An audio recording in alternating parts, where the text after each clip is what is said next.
press the bell icon on the YouTube app and never miss another update.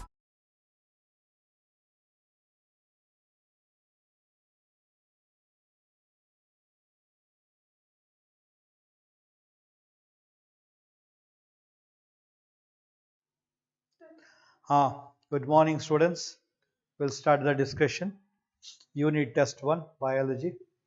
Chapter what we were discussing is molecular basis of inheritance.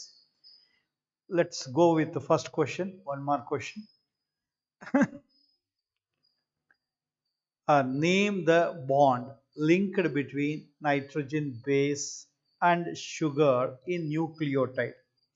ಇಲ್ಲಿ ಒಂದು question ಇದೆ. First question, name the bond linked between nitrogen base and sugar in nucleotide. Okay. So ಇಲ್ಲಿ ಒಂದು sugar, pentose sugar. ಆ pentose sugar ಅಲ್ಲಿ first carbon, second, third, fourth and fifth carbon ಇರ್ತದೆ.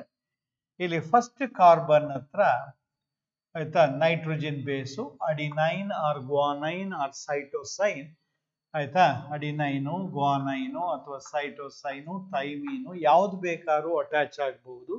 We are talking about this bond. This bond is called N glycosidic bond. Glycosidic bond. Okay, ಇದು glycosidic bond. ಅದಾದ್ಮೇಲೆ ನಿಮಗೆ ಗೊತ್ತಿದೆ, ಇಲ್ಲಿ fifth carbon ಹತ್ರ ಒಂದು ಫಾಸ್ಫೇಟ್ ಅಟ್ಯಾಚ್ ಆಗುತ್ತೆ. ಇದನ್ನ ಫಾಸ್ಫೋ ಎಸ್ಟರ್ ಬಾಂಡ್ ಅಂತ ಕರೀತೀವಿ. Phosphoester bond will be there between the fifth carbon of especially the sugar. The first carbon ಹತ್ರ ಆಯ್ತಾ you have that N glycosidic bond.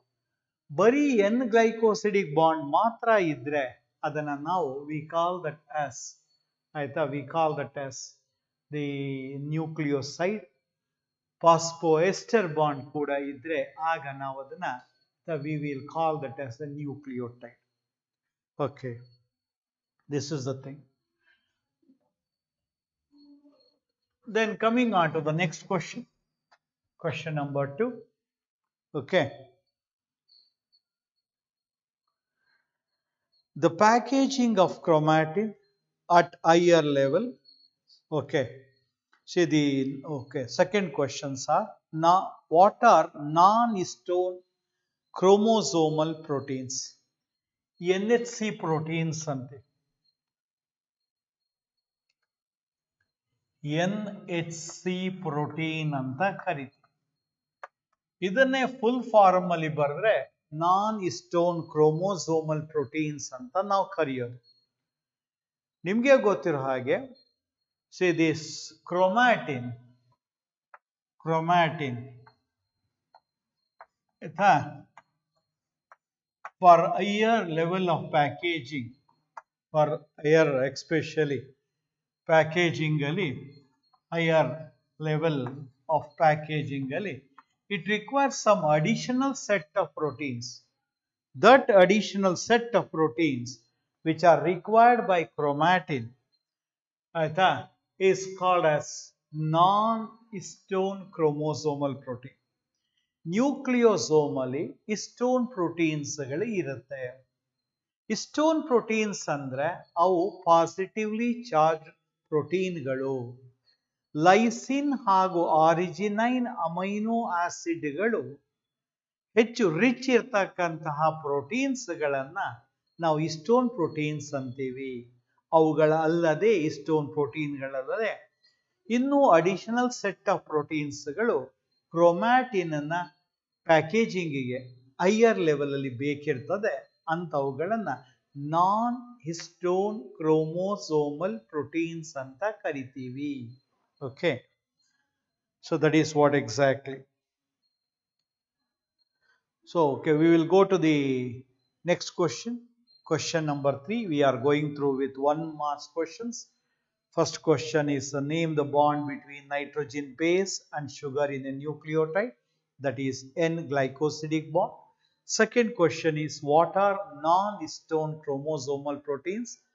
ಆಯ್ತಾ, the packaging of chromatin at higher level requires additional set of proteins which we collectively term it as non-histone chromosomal proteins. ಇನ್ನೊಂದು ನಿಮಗೆ ಗೊತ್ತು, ಈ ಥೈಮೀನ್ ಇದೆ ಆಯ್ತಾ, ಅಡಿನೈನು, ಗ್ವಾನೈನು, ಸೈಟೋಸೈನು, ಥೈಮೀನ್, ಈ ನಾಲ್ಕು these are the nitrogenous bases of the DNA. ಈ ಥೈಮೀನ್ ಬದಲು RNA ಲಿ ಯುರಾಸಿಲ್ ಬರುತ್ತೆ. ಮೊದಲಿಗೆ ಗೊತ್ತಿರೋ ಹಾಗೆ ನಿಮಗೆ first genetic material in biological world is the RNA.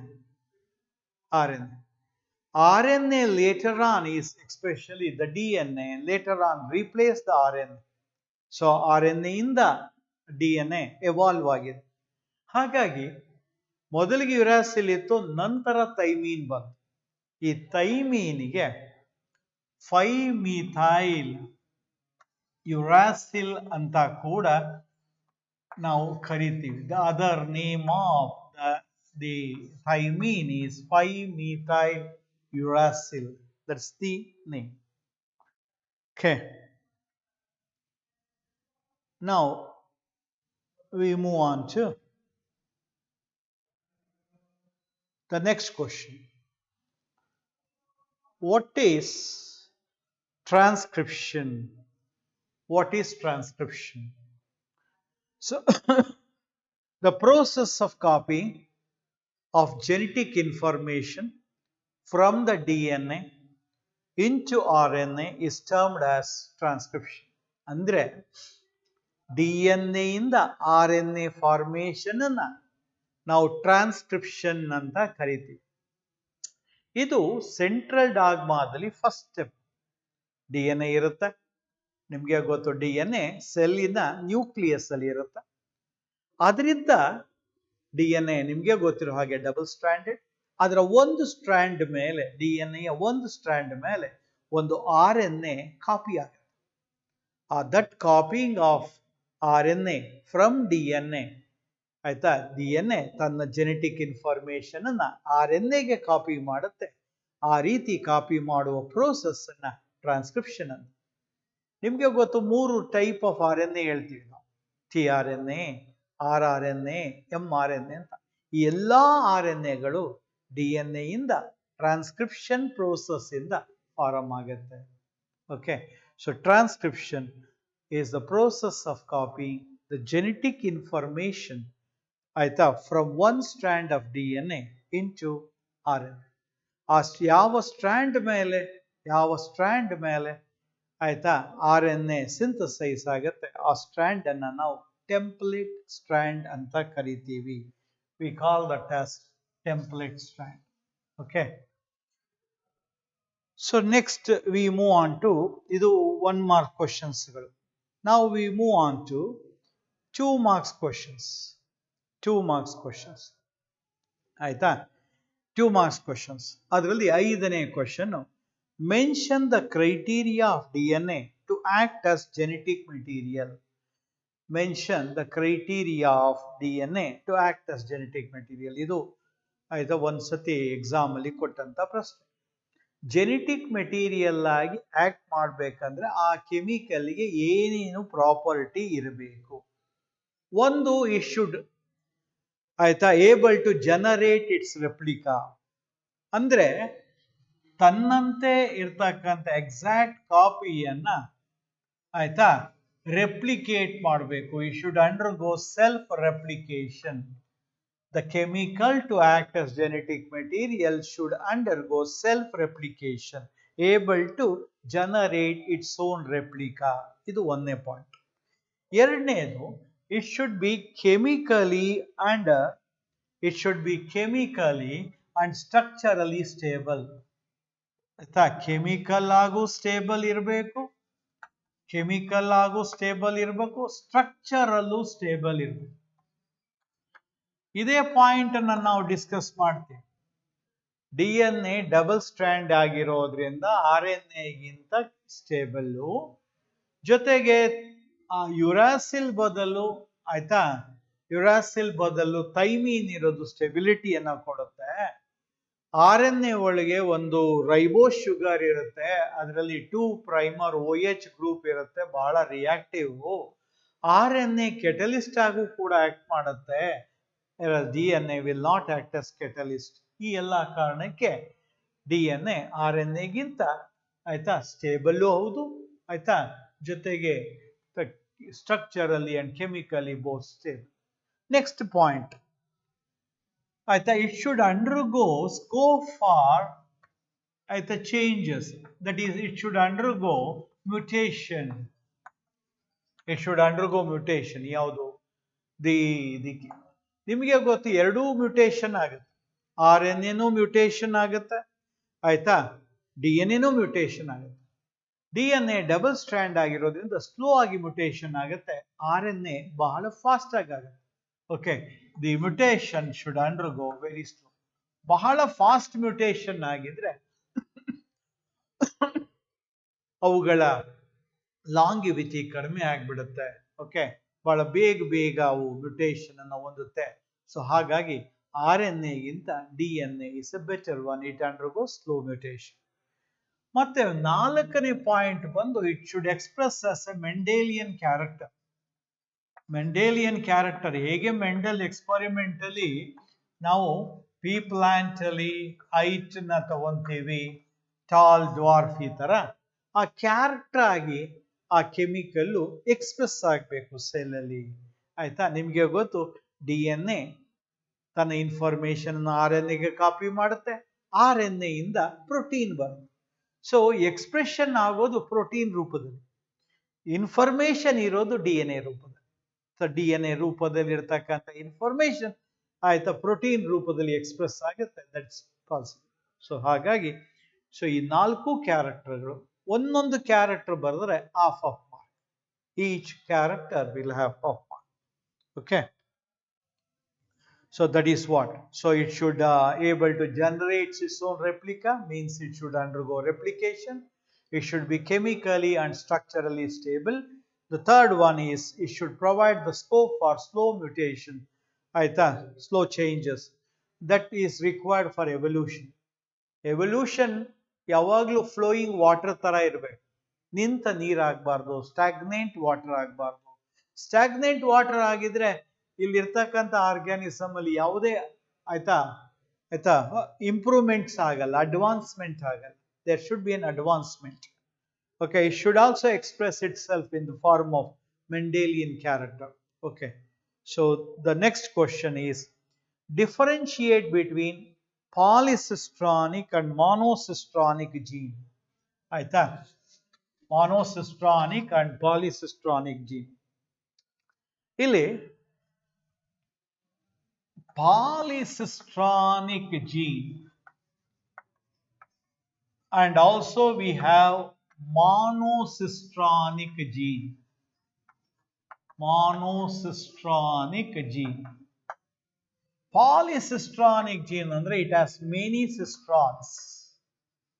Many cistrons. ನಿಮಗೆ ಗೊತ್ತು functional unit of inheritance ನೇ ನಾವು gene ಅನ್ನೋದು many cistrons expression. Whereas here it is will be having a single cistron. ಈ ಮಾನೋಸಿಸ್ಟ್ರಾನಿಕ್ ಪಾಲಿಸಿಸ್ಟ್ರಾನಿಕ್ ಜೀನ್ ಬಂದು ಪ್ರೋಕ್ಯಾರಿಯೋಟ್ಸ್ ಅಲ್ಲಿ ಬರುತ್ತೆ. ಪ್ರೋಕ್ಯಾರಿಯೋಟ್ಸ್ ಗಳಲ್ಲಿ ಬಹಳ ಇಂಪಾರ್ಟೆಂಟ್ ಆಗಿರೋದು ಯಾವುದು? ಬ್ಯಾಕ್ಟೀರಿಯಾ. ಇದಲ್ಲದೆ ಬ್ಲೂ ಗ್ರೀನ್ ಆಲ್ಗೆ ಇರುತ್ತೆ, ಮೈಕೋಪ್ಲಾಸ್ಮಾ ಇರುತ್ತೆ, ಇವನ್ನೆಲ್ಲ ನಾವು ಪ್ರೋಕ್ಯಾರಿಯೋಟ್ಸ್ ಅಂತೆ. ಅದೇ ತರ ಮಾನೋಸಿಸ್ಟ್ರಾನಿಕ್ ಎಲ್ಲಿ ಬರುತ್ತೆ? ಯೂಕ್ಯಾರಿಯೋಟ್ಸ್, ಇನ್ಕ್ಲೂಡಿಂಗ್ ಅಸ್ ದ ಯೂಕ್ಯಾರಿಯೋಟ್ಸ್. ಪ್ರೊಕ್ಯಾರಿಯೋಟ್ಸ್ ಗಳನ್ನ ಬಿಟ್ರೆ ಆಯ್ತು. ಒಂದೇ ಸಿಸ್ಟ್ರಾನ್ ಇದ್ರೆ ಅಂದ್ರೆ ಒಂದು ಜೀನ್ ಇಂದ ಒಂದು ಪ್ರೋಟೀನ್ ಬರುತ್ತೆ ಅಂದ್ರೆ ಆಯ್ತಾ, ಒಂದು ಪಾಲಿಪೆಪ್ಟೈಡ್ ಬರುತ್ತೆ ಅಂದ್ರೆ ಸಿಸ್ಟ್ರಾನ್. ಓಕೆ, ಇಲ್ಲಿ ದಿಲ್ ಬಿ ಈ ಪಾಲಿಸಿಸ್ಟ್ರಾನಿಕ್ ಜೀನ್ ಅಲ್ಲಿ ಸ್ಪ್ಲಿಟ್ ಜೀನ್ಸ್ ಇರಲ್ಲ. Split genes are interrupted genes are not present, are not present. ಈ ಸ್ಪ್ಲಿಟ್ ಜೀನ್ ಅಂದ್ರೆ ಏನ್ ಸರ್ ಅಂತ ಕೇಳಿದ್ರೆ ನಿಮ್ಗೆ ಗೊತ್ತು, ಇಂಟ್ರಾನ್ಸ್ ಮತ್ತೆ ಎಕ್ಸಾನ್ಸ್ ಅಂತ ನಾವು ಓದಿದ್ವಿ. Introns are non coding sequences whereas exons are coding sequences. Introns are non-coding sequences whereas exons are coding sequences. ಆ ರೀತಿ ಇಂಟ್ರಾನ್ಸ್ ಮತ್ತೆ ಎಕ್ಸಾನ್ಸ್ ಇದ್ರೆ, ಇಂಟ್ರಾನ್ಸ್ ಅಂಡ್ ಎಕ್ಸಾನ್ಸ್ ಇದ್ರೆ ಅದನ್ನ ಸ್ಪ್ಲಿಟ್ ಜೀನ್ಸ್ ಗಳಂತ ಕರಿತೀವಿ, ಅಥವಾ ಅದನ್ನೇ ನಾವು ಇಂಟರಪ್ಟೆಡ್ ಜೀನ್ ಅಂತೀವಿ. That is present in case of, ಆಯ್ತಾ, what is known to be the monocistronic genes. ಮುಂದೆ ನಾವು ಅದನ್ನ ಕಾನ್ಸೆಪ್ಟ್ ಅನ್ನ ಓದಿದೀವಿ. ನಾವು ಕಾನ್ಸೆಪ್ಟ್ ಅನ್ನ ಓದಿದೀವಿ. ಏನ್ ಓದಿದೀವಿ ಅಂತಂದ್ರೆ, ಪರ್ಟಿಕ್ಯುಲರ್ ಇಂಟ್ರಾನ್ಸ್ ಇದ್ರೆ ಅದನ್ನ ರಿಮೂವ್ ಮಾಡ್ತಕ್ಕಂಥದ್ದು, ಆ ರಿಮೂವ್ ಮಾಡಿ ಎಕ್ಸಾನ್ಸ್ ಅನ್ನ ಜಾಯಿನ್ ಮಾಡೋದನ್ನ ಸ್ಪ್ಲೈಸಿಂಗ್ ಅಂತ ಕೂಡ ಕರಿತೀವಿ. ಇದು you had to write down minimum 2, ಆಯ್ತಾ, differences. Each difference will carry 1 mark. That is how you should write. Okay.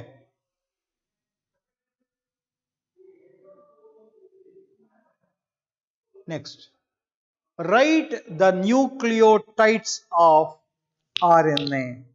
RNA ಯ ನ್ಯೂಕ್ಲಿಯೋಟೈಡ್ಗಳನ್ನ ಬರೀರಿ. Write the nucleotides of RNA. ಈಗ ನ್ಯೂಕ್ಲಿಯೋಟೈಡ್ಸ್ ಆಫ್ RNA ಯಾವ್ಯಾವುದು? ಒಂದು ನಿಮ್ಗೆ ಗೊತ್ತು, ಅಡಿನೋಸೈನ್ ಮಾನೋಫಾಸ್ಫೇಟ್ ಅಂತಿ. ಅಡಿನೋಸೈನ್ ಮಾನೋಫಾಸ್ಫೇಟ್, ಆಯ್ತಾ, ಅದನ್ನ ಅಬ್ರಿವೇಟ್ ಮಾಡಿದ್ರೆ AMP ಅಂತ ಕೂಡ ಬರೀತೀವಿ. ಅಡಿನೋಸೈನ್ ಮಾನೋಫಾಸ್ಫೇಟ್ ಆರ್ AMP. ಅಥವಾ ಅದನ್ನ ಇನ್ನೊಂದು ವೇನಲ್ಲಿ ಅಡಿನಿಲಿಕ್ ಆಸಿಡ್ ಅಂತ ಕರಿತೀವಿ. ಅಡಿನಿಲಿಕ್ ಆಸಿಡ್ ಅಂತೆ. ಇದಕ್ಕೆ ನಾವೇನಾದ್ರು ಡಿಆಕ್ಸಿ ಸೇರಿಸಿದ್ರೆ ಅದು DNA ನ್ಯೂಕ್ಲಿಯೋಟೈಡ್ಸ್ ಆಗುತ್ತೆ. RNA ನ್ಯೂಕ್ಲಿಯೋಟೈಡ್ಸ್ ಅಲ್ಲಿ ಅಡಿನೋಸೈನ್ ಮಾನೋಫಾಸ್ಫೇಟ್ AMP ಆರ್ ಅಡಿನಿಲಿಕ್ ಆಸಿಡ್. ಒಂದ್ಸತಿ ಒಂದು ಎಕ್ಸಾಮ್ ಅಲ್ಲಿ ATP ನಿಮ್ಗೆ ಗೊತ್ತು, ಅಡಿನೋಸೈನ್ ಟ್ರೈಫಾಸ್ಫೇಟ್ ಅಂತ ಕರಿತೀವಿ. So is it a nucleotide of RNA or DNA ಅಂತ ಕೊಟ್ಬಿಟ್ಟಿದ್ರು. DNA ಅಥವಾ RNA ನ್ಯೂಕ್ಲಿಯೋಟೈಡ್ ATP ಅಂತ ಕೇಳಿದ್ರೆ ನಿಮಗೆ automatically it's A nucleotide of RNA. ಯಾಕಂದ್ರೆ ಅದು DNA ನ್ಯೂಕ್ಲಿಯೋಟೈಡ್ ಆಗಿದ್ರೆ ಅದರ ಮುಂದುಗಡೆಗೆ ಡಿಆಕ್ಸಿ ಸೇರಿಸ್ಬೇಕಿತ್ತು. ಓಕೆ, ನೀವು ಎನರ್ಜಿ ಕರೆನ್ಸಿ ಅಂತ ಏನ್ ಕರಿತೀವಿ. ಸೊ ನಿಮಗೆ ಗೊತ್ತು, ಅಡಿನೋಸೈನ್ ಮಾನೋಫಾಸ್ಫೇಟ್ ಅಂದ್ರೆ ಇದ್ರಲ್ಲಿ ಒಂದೇ ಒಂದು ಫಾಸ್ಫೇಟ್ ಇರುತ್ತೆ. ಇದರಲ್ಲಿ ಇನ್ನೊಂದು ಫಾಸ್ಫೇಟ್ ಬಂದ್ರೆ ಅಡಿನೋಸೈನ್ ಡೈಫಾಸ್ಫೇಟ್ ಆಗುತ್ತೆ. ಇದರಲ್ಲಿ ಇನ್ನೊಂದು ಫಾಸ್ಫೇಟ್ ಆಡ್ ಆದ್ರೆ ಅಡಿನೋಸೈನ್ ಟ್ರೈಫಾಸ್ಫೇಟ್ ಆಗುತ್ತೆ. So here we are just going through with the nucleotides of RNA. adenosine monophosphate or AMP or adenilic acid. Likewise, guanosine monophosphate or otherwise especially ಅದನ್ನೇ ನಾವು GMP ಅಂತೀವಿ. ಅದನ್ನೇ ನಾವು ಗ್ವಾನೋಲಿಕ್ ಆಸಿಡ್ ಅಂತ ಕೂಡ ಕರಿತೀವಿ. ಗ್ವಾನೋಲಿಕ್ ಆಸಿಡ್ ಅಂತ ಕರಿತೀವಿ. ಅದೇ ರೀತಿ ವಿ ಹ್ಯಾವ್, ಆಯ್ತಾ, cytosine monophosphate or CMP or cytidilic acid. The last one is the uridine monophosphate, cytidine, ಆಯ್ತಾ, cytidine monophosphate, uridine monophosphate or UMP or uridylic acid. ಇದು ಆಲ್ಟರ್ನೇಟ್ ನೇಮ್ಸ್. ನಿಮ್ಮ ಬುಕ್ ಅಲ್ಲಿ ಇವುಗಳನ್ನ ಕೊಟ್ಟಿದ್ದಾರೆ, ನಿಮ್ಮ ಬುಕ್ ಅಲ್ಲಿ ಇವುಗಳನ್ನ ಕೊಟ್ಟಿಲ್ಲ. ಇವುಗಳು ಕೂಡ, ಆಯ್ತಾ, ದೇ ಆರ್ ದ ನೇಮ್ಸ್. ಆದ್ರೆ ಎಕ್ಸಾಮ್ ಅಲ್ಲಿ ಬರೆಯುವಾಗ ದಯವಿಟ್ಟು ಇವುಗಳನ್ನು ಮಾತ್ರ ಬರೀರಿ. ಯಾಕಂದ್ರೆ ಕೆಲವು ವ್ಯಾಲ್ಯೂಯೇಟರ್ಸ್ಗೆ ಈ ಆಲ್ಟರ್ನೇಟ್ ನೇಮ್ಸ್ಗಳು ಗೊತ್ತಿರಲ್ಲ. ಆಗ ಗೊತ್ತಿಲ್ಲದೆ ಇದ್ದಾಗ ಅವರು ತಪ್ಪು ಹಾಕ್ಬಿಡ್ಬೋದು. Okay, that is what exactly may happen. Okay, then we go on to the next question. Mention, eighth question, mention the radioactive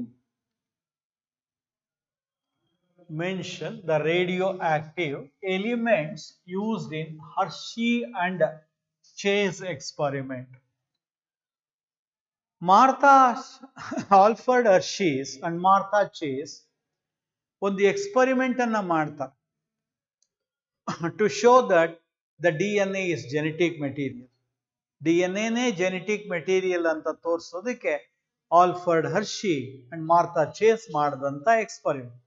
ಅವರು ಈ ಕೋಲೈಯಲ್ಲಿ ಮತ್ತೆ ಬ್ಯಾಕ್ಟೀರಿಯೋಫೇಜ್ ಅನ್ನ ಬಳಸ್ತಾರೆ ತಮ್ಮ ಎಕ್ಸ್ಪರಿಮೆಂಟ್. ಆಗ ಬಳಸುವಾಗ ಅವರು ರೇಡಿಯೋ ಆಕ್ಟಿವ್ ಸಲ್ಫರ್ ಹಾಗೂ ಫಾಸ್ಫರಸ್ ಅನ್ನ ಬಳಸ್ತಾರೆ. ಯಾವುದನ್ನು ಬಳಸ್ತಾರೆ?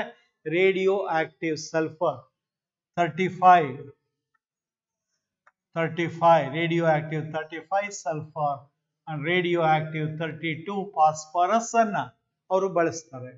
If you mention the radioactive sulphur 1 mark, radioactive phosphorus 1 mark. Radioactive sulphur ಮತ್ತೆ ರೇಡಿಯೋ ಆಕ್ಟಿವ್ ಆಯ್ತಾ ಫಾಸ್ಫರಸ್ ಅನ್ನ ಬಳಸ್ತಾರೆ. ಯಾರು ಬಳಸೋದು? Alfred Hershey and Martha Chase. ಯಾವ ಎಕ್ಸ್ಪರಿಮೆಂಟ್ಗೆ? To show that the DNA is genetic ಅನ್ಇಕ್ವಿವೋಕಲ್ ಒಂದು ಇದನ್ನ ಕೊಡ್ತಾರೆ, ಕನ್ಕ್ಲೂಷನ್ ನ ಕೊಡ್ತಾರೆ. ಯಾವುದು ಜೆನೆಟಿಕ್ ಮೆಟೀರಿಯಲ್ ಅನ್ನೋದಕ್ಕೆ ಒಂದು ಪ್ರೂಫ್ ಅನ್ನ ಕೊಡ್ತಾರೆ. ಆಗ ಅವರು ಬಳಸ್ತಕ್ಕಂಥದ್ದು ಈ ಕೋಲೈ ಬ್ಯಾಕ್ಟೀರಿಯಾ ಮತ್ತೆ bacteriophage. The bacteriophage are the viruses that infects the bacteria. Okay, ಆಗ ಅವರು ಬಳಸ್ತಕ್ಕಂಥದ್ದು 35 ಸಲ್ಫರ್ ಅಂಡ್ 32 ಫಾಸ್ಫರಸ್ ಅನ್ನ ಅವರು ತಮ್ಮ ಎಕ್ಸ್ಪರಿಮೆಂಟ್ಗೆ ಬಳಸ್ತಾರೆ. Next write the schematic representation of central dogma of molecular biology. ಆಯ್ತಾ, central dogma of molecular biology. ಈ ಸೆಂಟ್ರಲ್ ಡಾಗ್ಮಾ ಅಂದ್ರೆ the process of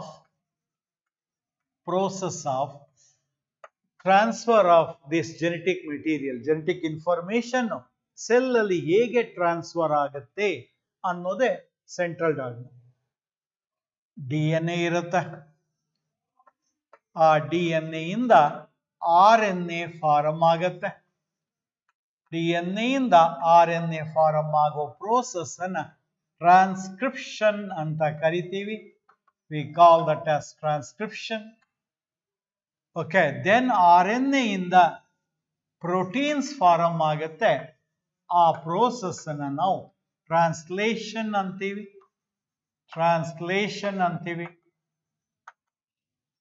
So formation of RNA from DNA is called transcription. From RNA to protein, translation. ಈ step 1 mark, ಈ step 1. ಕೆಲವು ಸತಿ RNA ಇಂದ DNA ಕೂಡ farm ಆಗುತ್ತೆ. ಈ ಪ್ರೋಸೆಸ್ ಅನ್ನ ನಾವು ರಿವರ್ಸ್ ಟ್ರಾನ್ಸ್ಕ್ರಿಪ್ಷನ್ ಅಂತ ಕರೀತೀವಿ. ರಿವರ್ಸ್ ಟ್ರಾನ್ಸ್ಕ್ರಿಪ್ಷನ್ ಅಂತ. ಇದು ಕೆಲವು RNA ವೈರಸ್ಗಳಲ್ಲಿ ಮಾತ್ರ ಕಂಡು ಬರುತ್ತೆ. Okay, so this you have to write down. So we are moving on to the question number 10. Question number 10. ಇದು ಕೂಡ 2 marks question. ಆಯ್ತಾ, 2 marks question. ಇದರಲ್ಲಿ ಹೆಟಿರೋಕ್ರೊಮ್ಯಾಟಿನ್ ಹಾಗೂ ಯೂಕ್ರೊಮ್ಯಾಟಿನ್ ಡಿಫರೆನ್ಸ್ ಅನ್ನ ಕೇಳಲಾಗಿದೆ. ಈಗ ನಿಮಗೆ ಗೊತ್ತಿರೋ ಹಾಗೆ ನಾವು ಇದನ್ನ ಡಿಸ್ಕಸ್ ಮಾಡಿದ್ವಿ. ಮೊದಲಿಗೆ ನ್ಯೂಕ್ಲಿಯೋಸೋಮ್ ಫಾರಮ್ ಆಗುತ್ತೆ. ಆಯ್ತಾ, ನ್ಯೂಕ್ಲಿಯೋಸೋಮ್ ಫಾರಮ್ ಆಗ ಒಂದು ನ್ಯೂಕ್ಲಿಯೋಸೋಮ್ ಅಲ್ಲಿ 8 ಹಿಸ್ಟೋನ್ ಮಾಲಿಕ್ಯೂಲ್ಸ್ ಇರುತ್ತೆ. ಅದಕ್ಕೆ ಆಕ್ಟೋಮರ್ ಆಫ್ ಹಿಸ್ಟೋನ್ಸ್ ಅಂತ ಕರಿತೀವಿ. ಅದರ ಸುತ್ತ DNA ಸುತ್ತಕೊಂಡಿರುತ್ತೆ, ಮತ್ತು ಅಲ್ಲೊಂದು H1 ಹಿಸ್ಟೋನ್ ಅನ್ನೋದು ಅದು ಸ್ಟೆಬಲೈಸ್ ಮಾಡುತ್ತೆ. ಇದನ್ನ ನಾವು ನ್ಯೂಕ್ಲಿಯೋಸೋಮ್ ಅಂತೀವಿ. ಇದು ಜಾಸ್ತಿ ಕಾಯಿಲಾಗಿ ಆಯ್ತಾ ಕ್ರೊಮ್ಯಾಟಿನ್ ಆಗುತ್ತೆ. ಕ್ರೊಮ್ಯಾಟಿನ್ ಮತ್ತೆ ಕಾಯಿಲಾಗೋದಕ್ಕೆ NHE ಪ್ರೋಟೀನ್ಸ್ಗಳು ಬರುತ್ತೆ. ಇವೆಲ್ಲ ಆದಾಗ ನ್ಯೂಕ್ಲಿಯಸ್ ಅಲ್ಲಿ ಕೆಲವು ಕಡೆ ಲೆಸ್ ಕಾಯಿಲಿಂಗ್ ಇರುತ್ತೆ, ಅದೇ ಯುಕ್ರೊಮ್ಯಾಟಿನ್. ಕೆಲವು ಕಡೆ ಡೆನ್ಸ್ ಕಾಯಿಲಿಂಗ್ ಇರುತ್ತೆ, ಅದೇ ಹೆಟಿರೋಕ್ರೊಮ್ಯಾಟಿನ್. ಲೆಸ್ ಕಾಯಿಲಿಂಗ್ ಇರೋ ರೀಜಿನು ಲೆಸ್ ಸ್ಟೈನ್ ಅನ್ನ ತಗೊಳುತ್ತೆ, ಆಯ್ತಾ. ಈ ಡೆನ್ಸ್ ಕಾಯಿಲಿಂಗ್ ಇರೋದು ಡೆನ್ಸ್ ಸ್ಟೈನ್ ಅನ್ನ ತಗೊಳುತ್ತೆ. So one appears light, that is euchromatin. One appears dark, that is heterochromatin. Transcription ಆಗುವಾಗ ಅಂದ್ರೆ DNA ಇಂದ RNA ಫಾರ್ಮೇಶನ್ ಟ್ರಾನ್ಸ್ಕ್ರಿಪ್ಷನ್ ಅಂತೀವಿ. Euchromatin is transcriptionally active, whereas heterochromatin is transcriptionally inactive region. ಇದಲ್ಲದೆ ಈ euchromatin early part of S phase of interphase ಅಂದ್ರೆ ನಿಮಗೆ ಗೊತ್ತಿರೋ ಹಾಗೆ ಈ ಇಂಟರ್ಫೇಸ್ ಅನ್ನೋದು ಸೆಲ್ ಡಿವಿಷನ್ ನ ಆಯ್ತಾ ಇನಿಷಿಯಲ್ ಆಗಿ ಇದನ್ನ ಪ್ರಿಪರೇಟರಿ ಫೇಸ್ ಅಂತ. ಇದರೊಳಗೆ G1 phase, S phase and G2 phase ಆಗುತ್ತೆ. ಇದರೊಳಗೆ ನಿಮಗೆ ಗೊತ್ತು DNA ರೆಪ್ಲಿಕೇಟ್ ಆಗುತ್ತೆ. Early part of S phase ಅಲ್ಲಿ ರೆಪ್ಲಿಕೇಟ್ ಆಗೋದು ಯುಕ್ರೊಮ್ಯಾಟಿನ್, ಆಯ್ತಾ. At the end of S phase ಅಲ್ಲಿ ಆಗೋದು heterochromatin. That is not there in the text book. You can also consider that difference also. But ಮೂರು difference ನಿಮ್ಮ text book ಅಲ್ಲಿ ಇದೆ, ಆಯ್ತಾ. ಲೂಸ್ಲಿ ಪ್ಯಾಕ್ಡ್ ಒಂದು ಯುಕ್ರೊಮ್ಯಾಟಿನ್, ಆಯ್ತಾ. Densely packed heterochromatin. Less stain ತಗೊಳ್ಳೋದು ಯುಕ್ರೊಮ್ಯಾಟಿನ್, ಆಯ್ತಾ. ಡೆನ್ಸ್ ಸ್ಟೈನ್ ತಗೊಳ್ಳೋದು ಹೆಟಿರೋಕ್ರೊಮ್ಯಾಟಿನ್. ಓಕೆ. ಟ್ರಾನ್ಸ್ಕ್ರಿಪ್ಷನ್ ಅಲ್ಲಿ ಆಕ್ಟಿವ್ ಇರೋದು ಯುಕ್ರೊಮ್ಯಾಟಿನ್, ಇನ್ಆಕ್ಟಿವ್ ಇರೋದು heterochromatin. You have to write any two of this. ಇದರಲ್ಲಿ ಯಾವುದಾದರೂ ಎರಡು ಡಿಫರೆನ್ಸ್ಗಳನ್ನ ನೀವು ಬರೆದ್ರೆ ನಿಮಗೆ 2 ಮಾರ್ಕ್ಸ್ ಬರುತ್ತೆ. So that I think the 2 marks questions ಮುಗೀತು. Now we are moving on to 3 marks questions. 3 marks question. Question number 11. 11ನೇ ಕ್ವಶನ್, 11th ಕ್ವಶನ್, ಆಯ್ತಾ. ನಿಮಗೆ ಗೊತ್ತಿರೋ ಹಾಗೆ ಈ ಕಾನ್ಸೆಪ್ಟ್ ನಾವು ಓದಿದೆ, ಆಯ್ತಾ.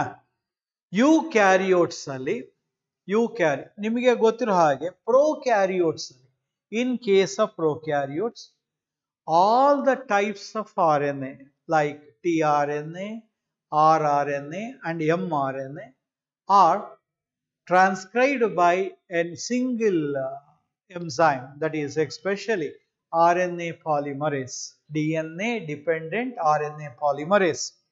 ಒಂದೇ ಒಂದು ಎಂಜೈಮ್ ಇರುತ್ತೆ ಯಾವುದರಲ್ಲಿ, ಇನ್ ಕೇಸ್ ಆಫ್, ಆಯ್ತಾ, ದಿ ಪ್ರೊಕ್ಯಾರಿಯೋಟ್ಸ್. ಆದ್ರೆ ಯುಕ್ಯಾರಿಯೋಟ್ಸ್ ಅಲ್ಲಿ ಬಂದಾಗ 3 ಟೈಪ್ ಆಫ್ RNA ಪಾಲಿಮರೇಸ್ ಇದೆ. RNA ಪಾಲಿಮರೇಸ್ 1 ಅಂತ. ಅದು RNA ಪಾಲಿಮರೇಸ್ 1 ಬಂದು RNA ಪಾಲಿಮರೇಸ್ 1 ಬಂದು it transcribes different types of rRNA, ribosomal RNA. ಈ ರೈಬೋಸೋಮಲ್ RNA ಅಲ್ಲಿ ಬಹಳಷ್ಟು ಟೈಪ್ಸ್ ಇದೆ. ಯಾವ್ಯಾವ್ದಿದೆ? 28S ಅಂತ ಇದೆ, 18S ಅಂತ ಇದೆ, 5.8S ಅಂತ ಇದೆ. ಇವೆಲ್ಲ rRNAಗಳು RNA ಪಾಲಿಮರೇಸ್ 1 ಎಂಜೈಮ್ ಟ್ರಾನ್ಸ್ಕ್ರೈಬ್ ಮಾಡುತ್ತೆ. ಎರಡನೇದು RNA ಪಾಲಿಮರೇಸ್ 2 ಏನ್ ಮಾಡುತ್ತೆ? HNRNA ಅನ್ನ, ಆಯ್ತಾ, ಟ್ರಾನ್ಸ್ಕ್ರೈಬ್ ಮಾಡುತ್ತೆ. Sir H N R N A ಅಂದ್ರೆ ಏನು? ಇದನ್ನ heterogeneous nuclear R N A ಅಂತ ಕರಿತೀವಿ. ಇದನ್ನ ನಾವು ಪ್ರೈಮರಿ ಟ್ರಾನ್ಸ್ಕ್ರಿಪ್ಟ್ ಅಂತ ಕೂಡ ಕರಿತೀವಿ. ಮತ್ತೆ ಇನ್ನೊಂದು ಪಾಯಿಂಟ್, ಇದು ಇಟ್ ಈಸ್ ನಾನ್ ಫಂಕ್ಷನಲ್. ಯಾವುದು? Heterogeneous nuclear R N A non functional. ಮುಂದೆ ಇದರಲ್ಲಿ ಸ್ಪ್ಲೈಸಿಂಗ್ ಅನ್ನೋ ಪ್ರೋಸೆಸ್ ಆಗುತ್ತೆ. ಅದಾದಾಗ ಇಟ್ ಬಿಕಮ್ಸ್ ಫಂಕ್ಷನಲ್. ಆಗ ಏನ್ ಫಾರಮ್ ಆಗುತ್ತೆ? Messenger R N A form ಆಗುತ್ತೆ. ಅದೇ ಫಂಕ್ಷನಲ್ ಆರ್. ಆ ಎಚ್ ಎನ್ ಆರ್ ಎನ್ ಎನ್ನ ಟ್ರಾನ್ಸ್ಕ್ರೈಬ್ ಮಾಡೋದೇ R N A polymerase 2. R N A polymerase 3 enzyme ಇದೆ. ಇದೇನ್ ಮಾಡುತ್ತೆ? It transcribes T R N A, transfer R N A, S R N A, that is S N R N A, small nuclear R N A, ಅಂತೀವಿ. And also it transcribe one rRNA, ribosomal RNA, that is nothing but 5S rRNA. ಇಲ್ಲಿ RNA polymerase 1 28S, 18S, 5.8S. S stands for Swedberg units ಗಳು. ಆಯ್ತಾ? ಇಷ್ಟು type ಇದೆ. ಇದು ಕೂಡ type RNA, ಆದ್ರೆ ಇದನ್ನ ಆರ್ ಎನ್ ಎ ಪಾಲಿಮರೇಸ್ ಅಂದ್ರೆ ಆರ್ ಎನ್ ಎ ಪಾಲಿಮರೇಸ್ ಎಂಸೈಮ್ಸ್ಗಳು ಈ ಆರ್ ಎನ್ ಎಸ್ ಟ್ರಾನ್ಸ್ಕ್ರೈಬ್ ಮಾಡೋದನ್ನ ಹಂಚ್ಕೊಂಡಿದೆ. ಡಿವಿಷನ್ ಆಫ್ ಲೇಬರ್ ಅಂದ್ರೆ ನೀನು ಇದನ್ನ ಮಾಡು, ನಾನು ಇದನ್ನ ಮಾಡ್ತೀನಿ ಅಂತ ಹಂಚ್ಕೊಳ್ತಕ್ಕಂಥದ್ದೇ. ಸೊ 3 ರೀತಿಯ ಆರ್ ಎನ್ ಎ ಪಾಲಿಮರೇಸ್ಗಳು ಬೇರೆ ಬೇರೆ, ಆಯ್ತಾ, ಆರ್ ಎನ್ ಎನ ಸಿಂಥಸೈಸ್ ಮಾಡುವ ಈ ಪ್ರೋಸೆಸ್ ಅನ್ನ ಡಿವಿಷನ್ ಆಫ್ ಲೇಬರ್ ಅಂತ ನಾವು ಕರಿತೀವಿ. Okay, next we move on to the next question. ಆಯ್ತಾ? Draw a schematic representation of transcription unit. Draw. ಇಲ್ಲಿ ಒಂದೊಂದನ್ನ ನೀವು ಬರೆದ್ರೆ ಒಂದೊಂದು ಮಾರ್ಕ್ಸ್, ಇನ್ಕ್ಲೂಡಿಂಗ್ ನೇಮ್ ಬರ್ದಿರ್ಬೇಕು. ಮತ್ತೆ ಲಾಸ್ಟ್ ಕ್ವಶನ್ ಅಲ್ಲಿ ನೇಮ್ ಬರ್ದಿರ್ಬೇಕು, ಸಿಂಥಸೈಸ್ ಮಾಡೋದು ಬರ್ದಿರ್ಬೇಕು ಈಚ್ ಒನ್. ಬರೀ that is what exactly. So question number 12 ಅಲ್ಲಿ draw a schematic representation of transcription unit ಅಂತ ಇದೆ. ಆಯ್ತಾ? ಅದರ ಚಿತ್ರ ಇದೆ.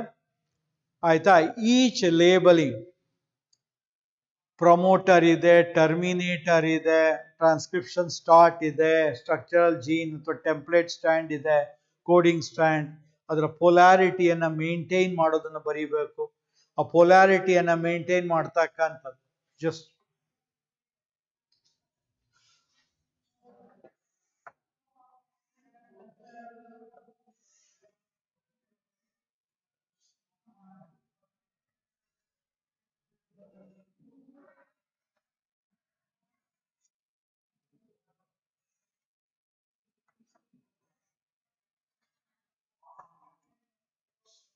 ತ್ರೀ ಪ್ರೈಮ, ಇದು important. 5 prime, 3 prime and 5 primer. ಇದು ಪ್ರಮೋಟರ್, ಇದು ಟರ್ಮಿನೇಟರ್, ಇದು ಟ್ರಾನ್ಸ್ಕ್ರಿಪ್ಷನ್ ಸ್ಟಾರ್ಟ್ ಇಯರ್ ಅಂತ ಹೇಳ್ತೀವಿ. The process of transcription starts here ಅಂತೀವಿ. ಇದು important. Structural gene important. Template strand, ಇದನ್ನ ಕೋಡಿಂಗ್ ಸ್ಟ್ಯಾಂಡ್. ಇಲ್ಲಿ ಒಂದೊಂದು labeling half mark. If you are written 6 labeling proper, you will get ಆಯ್ತಾ 3 marks. ಒಂದೊಂದು ಲೇಬಲ್ಗೆ ಹಾಫ್ ಮಾರ್ಕ್ ಇದೆ, ಇದನ್ನ ಗಮನದಲ್ಲಿ ಇಟ್ಕೋಬೇಕು.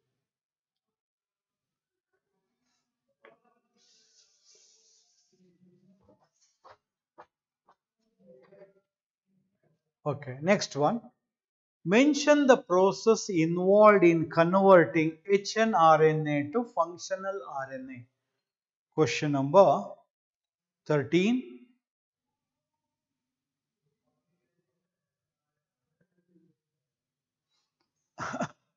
How this process of converting hnRNA to mRNA.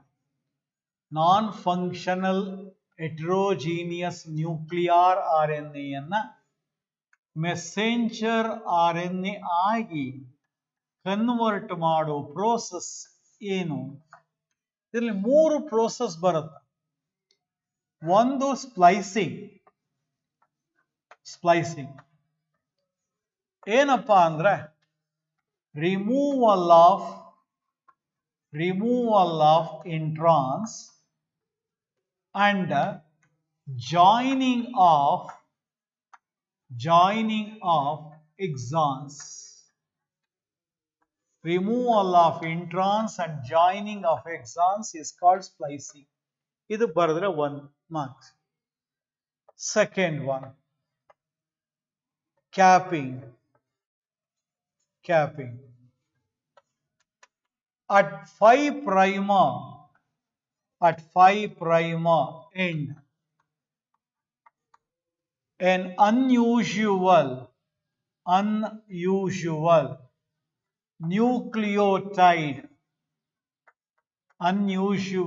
nucleotide called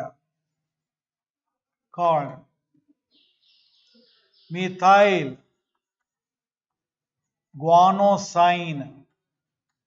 guanosine triphosphate is added. That adding is called capping. ಇದು ಬರೆದ್ರೆ 1 number. ಮೂರನೇದು tiling. At 3' end of the hnRNA 200 to 300 adenylate ಅಂದ್ರೆ adenosine residues ಅಂತೀವಿ. adenylate residues are added. Free ಆಗಿರ್ತಕ್ಕಂಥ adenine nucleotides ಗಳು added. That is called as tiling. So hnRNA to mRNA ಆಗಬೇಕಿದ್ರೆ ಈ 3 process ಆಗತ್ತೆ. ಒಂದೊಂದು ಪ್ರೋಸೆಸ್ ಅನ್ನ ನೀವು ಮೆನ್ಷನ್ ಮಾಡಿ ಏನಾಗತ್ತೆ ಅಂತ ಬರೆದ್ರೆ each will carry 1 mark. You are supposed to write down this. ನೀವು ಬರೆಯುವಾಗಲೇ ಎಕ್ಸಾಮ್ ಬರೆಯುವಾಗಲೇ ನಿಮಗೆ ಎಷ್ಟು ನಂಬರ್ ಬರುತ್ತೆ ಅಂತ ಗೊತ್ತಾಗ್ತಾ ಹೋಗುತ್ತೆ. Basing on how you are going to write down this. Okay. So this completes our 3 marks questions. Now we are on to the last part. ಆಯ್ತಾ? ಯಾವುದು? 5 marks questions. So we are on to the part D, that is 5 marks questions. Okay.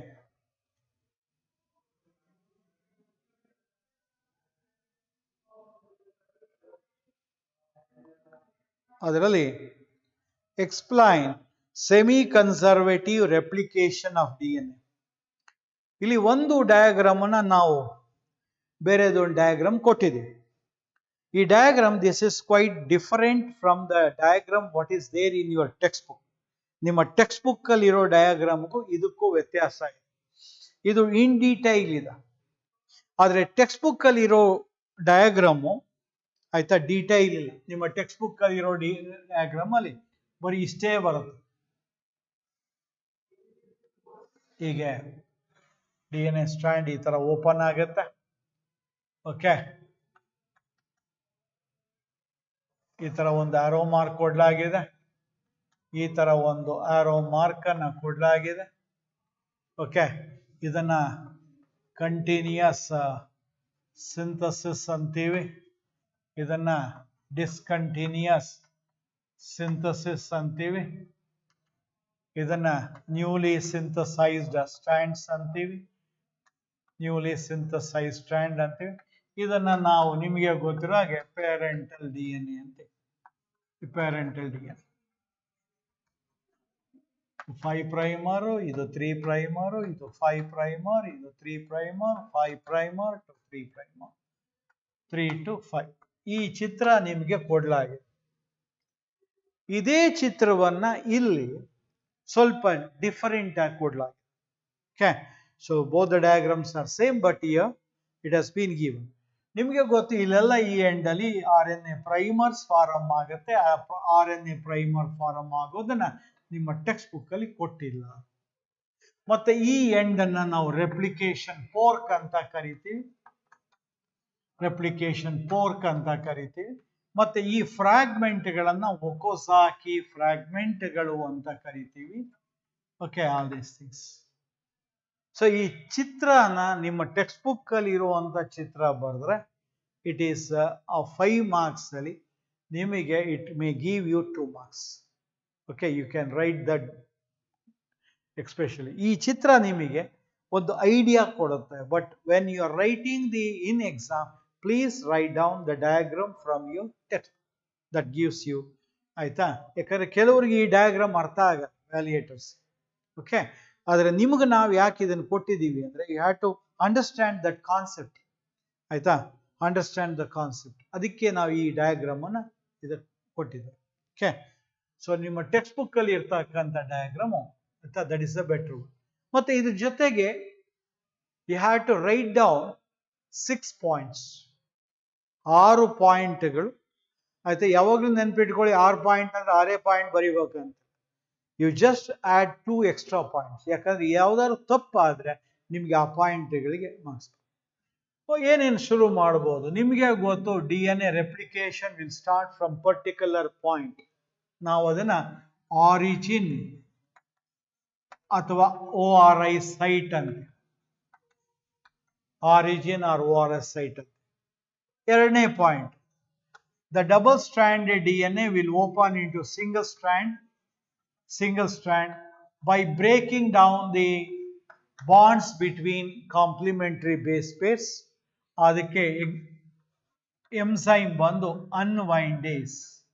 ಅನ್ವೈಂಡೇಸ್ ಅಥವಾ ಅದನ್ನೇ ನಾವು ಎಲಿಕೇಸ್ ಅಂತ. ಎಲಿಕೇಸ್ R ಅನ್ವೈಂಡೇಸ್ ಎಂಸೈಮು ಆ DNA ಸ್ಟ್ರಾಂಡ್ಗಳನ್ನ separate ಮಾಡುತ್ತೆ.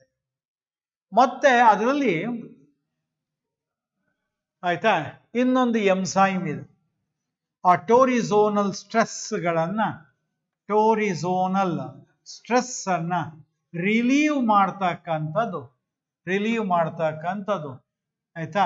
ನಿಮಗೆ ಗೊತ್ತು, ಟೋಪೋ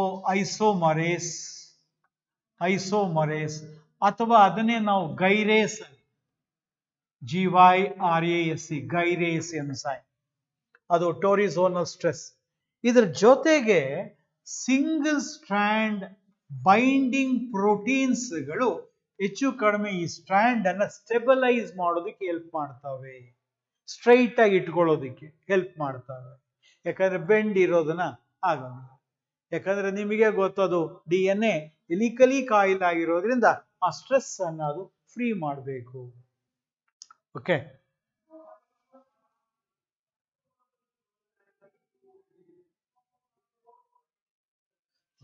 ಮತ್ತೆ ಇನ್ನೊಂದು DNA ಪಾಲಿಮರೇಸ್ ಏನ್ ಮಾಡುತ್ತೆ? DNA ಪಾಲಿಮರೇಸ್ 3 ಹೊಸ ನ್ಯೂಕ್ಲಿಯೋಟೈಡ್ಸ್ ಗಳನ್ನ, ಆಯ್ತಾ, ಆಡ್ ಮಾಡ್ತಾ ಹೋಗುತ್ತೆ. ಆಯ್ತಾ? ಸೊ ಆಡ್ ಮಾಡೋದಕ್ಕೆ DNA ಪಾಲಿಮರೇಸ್ 3. ಮತ್ತೆ ನಿಮಗೆ ಗೊತ್ತು, ಇಲ್ಲಿ ಆಡ್ ಆಗ್ತಕ್ಕಂಥ ನ್ಯೂಕ್ಲಿಯೋಟೈಡ್ಸ್ಗಳು they will be used in triphosphate condition ನಲ್ಲಿ ಅವು ರಿಕ್ವೈರ್ಡ್. ಆದ್ರೆ ಯೂಸ್ ಆಗುವಾಗ ಮಾನೋಫಾಸ್ಫೇಟ್ ಕಂಡೀಷನ್ ನಲ್ಲಿ ಯೂಸ್ ಆಗುತ್ತೆ. ಯಾಕಂದ್ರೆ ದೇ ಪ್ರೊವೈಡ್ ದಿ ಎನರ್ಜಿ. ಒಂದು ಸ್ಟ್ರಾಂಡ್, ಇವೆರಡು ಸ್ಟ್ರಾಂಡ್ಗಳು ಟೆಂಪ್ಲೇಟ್ ಆಗುತ್ತೆ. ಆ ಸ್ಟ್ರಾಂಡ್ಗಳ ಮೇಲೆ ಒಂದು ಕಂಟಿನ್ಯೂಸ್ ಆಗಿ ಸಿಂಥಸೈಸ್ ಆಗುತ್ತೆ. ನಾವು ಅದನ್ನ ಲೀಡಿಂಗ್ ಸ್ಟ್ರಾಂಡ್ ಅಂತ ಕರಿತೀವಿ. ಇನ್ನೊಂದು ಸ್ಟ್ರಾಂಡ್ ಬಂದು ಫ್ರಾಗ್ಮೆಂಟ್ ವೈಸ್ ಆಗತ್ತೆ. ಆ ಫ್ರಾಗ್ಮೆಂಟ್ಗಳನ್ನ ಒಕೋಸಾಕಿ ಫ್ರಾಗ್ಮೆಂಟ್ಸ್ ಅಂತೀವಿ. ಆ ಸ್ಟ್ರಾಂಡ್ ಜಾಯಿನ್ ಆಗಿದ್ದನ್ನ ಲ್ಯಾಗಿಂಗ್ ಸ್ಟ್ರಾಂಡ್ ಅಂತ ಕರೀತೀವಿ. ಮುಂದೆ ಈ RNA ಪ್ರೈಮರ್ಗಳ ಫಾರ್ಮೇಶನ್ ಅನ್ನ RNA ಪ್ರೈಮರ್ ಫಾರ್ಮೇಶನ್ ಅನ್ನ ಪ್ರೈಮೇಸ್ ಆಯ್ತಾ ಎಂಸೈಮ್ ಕೆಟಲೈಸ್ ಮಾಡುತ್ತೆ. ಮುಂದೆ ಈ RNA ಪ್ರೈಮರ್ಗಳು ರಿಲೀಸ್ ಆಗ್ತವೆ, ಮತ್ತೆ ಅಲ್ಲಿ ಗ್ಯಾಪ್ ಫಿಲ್ ಆಗುತ್ತೆ. ಅದಕ್ಕೆ DNA ಪಾಲಿಮರೇಸ್ 1 ಎಂಸೈಮ್ ಹೆಲ್ಪ್ ಮಾಡುತ್ತೆ. ಹೀಗೆ ಆಯ್ತಾ. So in the newly synthesise one strand will be parental, other strand will be newly synthesized. Okay, ಈ ಕಾನ್ಸೆಪ್ಟ್ ಅನ್ನ ಟೋಟಲ್ ಆಗಿ ಈ ಚಿತ್ರ ಬರೆದು ಒಟ್ಟು 6 ಪಾಯಿಂಟ್ಗಳನ್ನು ಕರೆಕ್ಟ್ ಆಗಿ ಬರೆದ್ರೆ each point will give you half mark. That proper label diagram will give you 2 mark. Proper label diagram will give you 2 mark. And each correct point will give you half mark. Okay, so ಒಟ್ಟು 5 marks ಇರ್ತಕ್ಕಂಥ ಪ್ರಶ್ನೆ. 2 marks will be for diagram and 3 marks will be for explanation, and each point will carry of the mark. ಇದನ್ನ ಯಾವಾಗಲೂ 5 marks questions ಬರೆಯುವಾಗ ನೆನಪಲ್ಲಿ ಇಟ್ಕೋಬೇಕಾದಂತ. Okay, next question 15th question, 15ನೇ question. Explain the transforming principle by Griffith ಅಂತ ಒಂದು ಪ್ರಶ್ನೆ. ಆಯ್ತಾ. ಸೊ ಈ ಕಾನ್ಸೆಪ್ಟ್ ಅನ್ನು ನಿಮಗೆ ನಾವು ಹೇಳಿದ್ವಿ. ಸೊ ಪಾಲಿಸ್ 2 ಸ್ಟ್ರೈನ್ಸ್ ಇರುತ್ತೆ, ಒಂದು ಸ್ಮೂತ್ ಸ್ಟ್ರೈನು, ಇನ್ನೊಂದು ರಫ್ ಸ್ಟ್ರೈನ್. ಸ್ಮೂತ್ ಸ್ಟ್ರೈನ್ ಅಲ್ಲಿ ಪಾಲಿಸ್ಯಾಕರೈಡ್ ಕೋಟ್ ಹೊರಗಡೆ ಇರ್ತದೆ. ಆಯ್ತಾ. ಅದು ಮತ್ತೆ ಅದು ಶೈನಿಂಗ್ ಕಾಲೋನೀಸ್ ನ ಫಾರಂ ಮಾಡುತ್ತೆ, ಸ್ಮೂತ್ ಕಾಲೋನೀಸ್ ಫಾರಂ ಮಾಡುತ್ತೆ. ಆಯ್ತಾ, when it is grown on a culture plate. ಜೊತೆಗೆ ಅದು ನಿಮಗೆ ಗೊತ್ತಿರೋ ಹಾಗೆ ಅದು ವಿರುಲೆಂಟ್. ಆಯ್ತಾ, ವಿರುಲೆಂಟ್ ಅಂದ್ರೆ pathogenic and it causes pneumonia. ಯಾವುದು? ಎಸ್ಟ್ರೈನ್. ಆರ್ ಸ್ಟ್ರೈನ್ ಇದೆಯಲ್ಲ, ಆ ಪಾಲಿಸ್ಯಾಕರೈಡ್ ಕೋಟ್ ಇರಲ್ಲ, ಇಟ್ ಫಾರ್ಮ್ಸ್ ರಫ್ ಕಾಲೋನೀಸ್, ಅದು ನಾನ್ ವಿರುಲೆಂಟ್ ಹಾಗೂ ಇಟ್ ಡಸಂಟ್ ಕಾಸ್ ನ್ಯೂಮೋನಿಯಾ. ಹಾಗಾಗಿ ನಾವೇನ್ ಮಾಡಿದ್ವಿ, 4 ಕಂಡೀಷನ್ಸ್ ಅನ್ನು ಹೇಳ್ತೀವಿ. ಎಸ್ಟ್ ಸ್ಟ್ರೈನ್ ಬ್ಯಾಕ್ಟೀರಿಯಾನ ಮೈಸ್ಗೆ ಆಯ್ತಾ ಇಂಜೆಕ್ಟ್ ಮಾಡಿದ್ರೆ ಅದೇನ್ ಮಾಡುತ್ತೆ? It dies. ಯಾಕಪ್ಪ ಸತ್ತೋಗುತ್ತೆ ಅಂದ್ರೆ ನ್ಯೂಮೋನಿಯಾ ಕಾಯಿಲೆ ಬಂದ್ ಸಾಯಿತು. When R strain, that is rough strain, is injected to mice, the mice will going to leave. It will going to leave. Okay, ಯಾಕಪ್ಪ ಅಂದ್ರೆ it will not cause pneumonia. ಮತ್ತೆ S strain ಬ್ಯಾಕ್ಟೀರಿಯಾನ when subjected to heat, you get heat killed S strain bacteria ಬರುತ್ತೆ. S strain heat ಮಾಡಿದ್ರೆ heat killed S strain bacteria ಬರುತ್ತೆ. So 5ನೇದು, when heat killed estrine bacteria is injected to mice, the mice will going to leave. Because it loses that disease causing capacity. Lastly, leaving R-strain bacteria plus heat killed estrine bacteria ಎರಡನ್ನೂ ಮೈಸ್ಗೆ inject ಮಾಡಿದ್ರೆ mice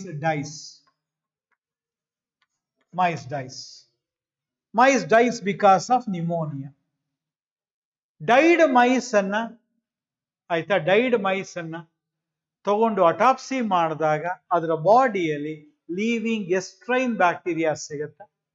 so then concludes that some component of heat killed estrine bacteria has transformed the living R strain into living A strain. ಆ conclusion ಅನ್ನ ಬರೀಬೇಕು. So Griffith ಮಾಡಿದ ಪ್ರಯೋಗದಲ್ಲಿ ಎಸ್ಟ್ರೈನ್ ಮತ್ತೆ R strain ಅದನ್ನು ಮೆನ್ಷನ್ ಮಾಡಬೇಕು, ಅದರ ಪ್ರಾಪರ್ಟಿನ. ಆಮೇಲೆ ಈ ಸ್ಟೆಪ್ಸ್ ಅನ್ನ ಬರೀಬೇಕು, ಮತ್ತೆ ಕನ್ಕ್ಲೂಷನ್ ಬರೀಬೇಕು. ಈ ಸ್ಟೆಪ್ಸ್ಗಳಿಗೆ 2 ಮಾರ್ಕ್ಸ್, ಕನ್ಕ್ಲೂಷನ್ಗೆ 1 ಮಾರ್ಕ್, ಮತ್ತೆ ಎಸ್ಟ್ರೈನ್ ಮತ್ತೆ ಆರ್ ಸ್ಟ್ರೈನ್ ನ ಡಿಫರೆನ್ಸ್ ಅನ್ನ ಬರೆದ್ರೆ ಅದಕ್ಕೆ 2 ಮಾರ್ಕ್ಸ್.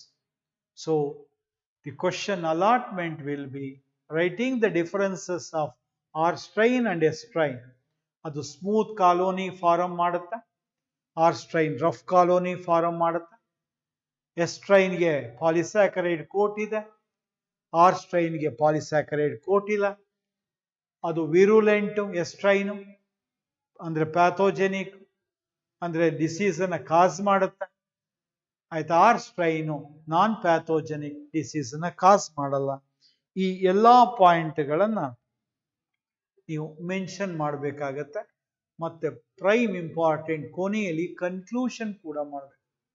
ಈ ರೀತಿ ಆರ್ ಮತ್ತೆ ಎಸ್ಟ್ರೈನ್ಗಳನ್ನ ಡಿಫರೆನ್ಸ್ಗಳನ್ನ ಬರೆಯೋದು, ಮತ್ತೆ ಈ ಎಕ್ಸ್ಪರಿಮೆಂಟಲ್ ಪ್ರೊಸೀಜರ್ ಅನ್ನ ಬರೆಯೋದು, ಕೊನೆಗೆ ಆಯ್ತಾ ಕನ್ಕ್ಲೂಡ್ ಮಾಡೋ ಪಾಯಿಂಟ್ ಅನ್ನು ಬರೆದ್ರೆ you will going to get ಆಯ್ತಾ 5 ಮಾರ್ಕ್ಸ್. ಇದು ಹೌ ದ ಕ್ವಶನ್ ಆಯ್ತಾ ವಿಲ್ ಬಿ ಅಲಾಟೆಡ್. ಮಾರ್ಕ್ಸ್ ಗಳನ್ನ ಹೇಗೆ ಅಲಾಟ್ ಮಾಡಲಾಗತ್ತೆ ಅನ್ನೋದನ್ನ ನಿಮಗೆ ಹೇಳಿದ. 16ನೇ question, 16th question 5 marks question. ಅದನ್ನ ಸ್ಪ್ಲಿಟ್ ಮಾಡಲಾಗಿದೆ. Packaging of DNA double helix. Packaging of DNA double helix. DNA helix ಹೇಗೆ ಪ್ಯಾಕೇಜಿಂಗ್ ಆಗಿದೆ ನಿಮ್ಗೆ ಗೊತ್ತು. ಒಂದು ನಾವಿದನ್ನ ಆಕ್ಟೋಮರ್ ಆಫ್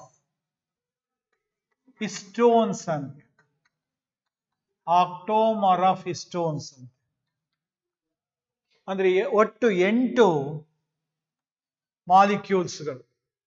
ಅದು ಪಾಠ ಮಾಡುವಾಗ ನಿಮ್ಗೆ ಹೇಳಿದ್ದೆ H2A, H2B, H3 and H4 ಒಟ್ಟು 4 ಟೈಪ್ ಆಫ್ ಹಿಸ್ಟೋನ್ಸ್ಗಳು, ಒಂದೊಂದು 2 ಮಾಲಿಕ್ಯೂಲ್, ಒಟ್ಟು 8 ಆಗತ್ತೆ.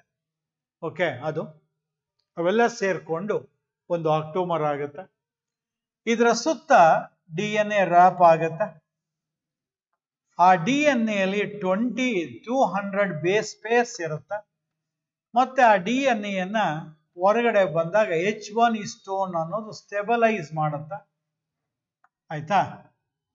ಇದು H1 ಹಿಸ್ಟೋನ್, ಇದು DNA, ಇದು ಆಕ್ಟೋಮರ್ ಆಫ್ ಹಿಸ್ಟೋನ್. ಈ ಚಿತ್ರನ ನೀವು ಬರೆದ್ರೆ 3 ಲೇಬಲಿಂಗ್ ಇದೆ, ಅದಕ್ಕೆ 1.5 ಮಾರ್ಕ್. 1.5 ಮಾರ್ಕ್ಸ್. ಆಕ್ಟೋಮರ್ ಆಫ್ ಹಿಸ್ಟೋನ್ಸ್ ಅಲ್ಲಿ ಆಯ್ತಾ ಮತ್ತೆ ನಿಮ್ಗೆ ಇದಕ್ಕೆ ಮತ್ತೆ ಪಾಯಿಂಟ್ಸ್ ಗಳನ್ನ ಬರೀಬೇಕು. ಆಕ್ಟೋಮರ್ ಆಫ್ ಹಿಸ್ಟೋನ್ಸ್ ಅಂದ್ರೆ ಏನು, ಆ DNA ಅಲ್ಲಿ ಎಷ್ಟು ಬೇಸ್ ಪೇರ್ಸ್ ಇದೆ, 200 ಬೇಸ್ ಪೇರ್ಸ್ ಇದೆ. ಮತ್ತೆ ಈ ಸ್ಟೋನ್ಸ್ ಗಳಲ್ಲಿ ಅವು ಪಾಸಿಟಿವ್ಲಿ ಚಾರ್ಜ್ ಆಗೋದಕ್ಕೆ ಅವುಗಳ ಸೈಡ್ ಚೈನ್ ಅಲ್ಲಿ ಲೈಸಿನ್ ಹಾಗೂ ಆರಿಜಿನೈನ್ ಇರ್ತದೆ, ಅಮೈನೋ ಆಸಿಡ್ ಇರ್ತದೆ, ರಿಚ್ ಇರ್ತದೆ. ಮತ್ತೆ H1 ಹಿಸ್ಟೋನ್ ಅದಕ್ಕೆ ಬೈಂಡ್ ಮಾಡುತ್ತೆ, ಸ್ಟೆಬಲೈಸ್ ಮಾಡುತ್ತೆ DNA-ನ. ಈ ಪಾಯಿಂಟ್ಗಳನ್ನ ನೀವು ಬರೆಯೋದೇ ಆಗಿದ್ರೆ ಆಗ ಚಿತ್ರಕ್ಕೆ 1.5 ಮಾರ್ಕ್ಸ್, ಉಳಿದ ಎಕ್ಸ್ಪ್ಲನೇಷನ್ಗೆ 1.5 mark. That is how you should distribute the marks in case of packaging of DNA double helix. I repeat, DNA structure, nucleosome ಸ್ಟ್ರಕ್ಚರ್ಗೆ 1.5 ಮಾರ್ಕ್, ಅದರ ಪಾಯಿಂಟ್ಸ್ಗಳಿಗೆ 1/2 ಮಾರ್ಕ್. ಒಂದು ಪಾಯಿಂಟ್ ಅನ್ನು ಸರಿಯಾಗಿ ಬರೆದ್ರೆ 1/2 ಮಾರ್ಕ್. ಓಕೆ, ಸೊ ಏನೇನೆಲ್ಲ ಬರೆದ್ರೆ ಅದು ರೌಂಡ್ ಆಗಿದೆ ಹಿಂಗೆಲ್ಲ ಬರೆದ್ರೆ ಕೊಡೋದು. ರೌಂಡ್ ಆಗಿದೆ, DNA ಸುತ್ತಕೊಂಡಿದೆ, ಹಿಂಗೆಲ್ಲ ಬರೆದ್ರೆ ಅಲ್ಲಿ ಬರಿಬೇಕು 8 molecules of histones.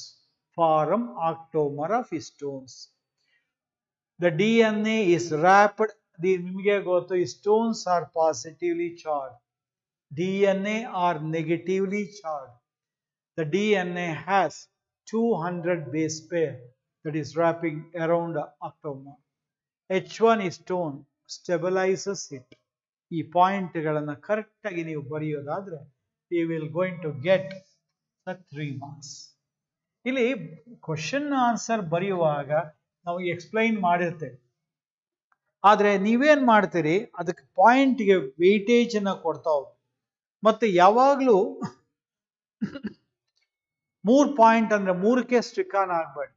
Right down 1 or 2 points extra. ಯಾಕಂತ ಹೇಳಿದ್ರೆ ಯಾವ್ದಾದ್ರು ತಪ್ಪಾಗಿದ್ರೆ ಮತ್ತೆ ಅದನ್ನ ನೆಕ್ಸ್ಟ್ ಆಯ್ತಾ ತಪ್ಪಾಗಿರೋದನ್ನ ಬಿಟ್ಟು ಸರಿ ಇರೋದಕ್ಕೆ ಮಾರ್ಕ್ಸ್ ಅನ್ನ ಕೊಡ್ತಾರೆ. Okay. Then we will be moving on to the next one. Write the salient features of genetic code. ಇದಕ್ಕೆ 2 marks ಕೊಡಲಾಗಿದೆ. Write the salient features of genetic code. ನಮ್ಮ ಇದರಲ್ಲಿ ನಾವು ನಮ್ಮ ನೋಟ್ಸ್ ಅಲ್ಲಿ ಕೊಟ್ಟಿರತಕ್ಕಂಥದ್ರಲ್ಲಿ 9 ನಾವು ಜೆನೆಟಿಕ್ ಕೋಡ್ಗೆ ಆಯ್ತಾ ಫೀಚರ್ಸ್ ಕೊಡ್ತೇವೆ. The genetic code is triplet in nature.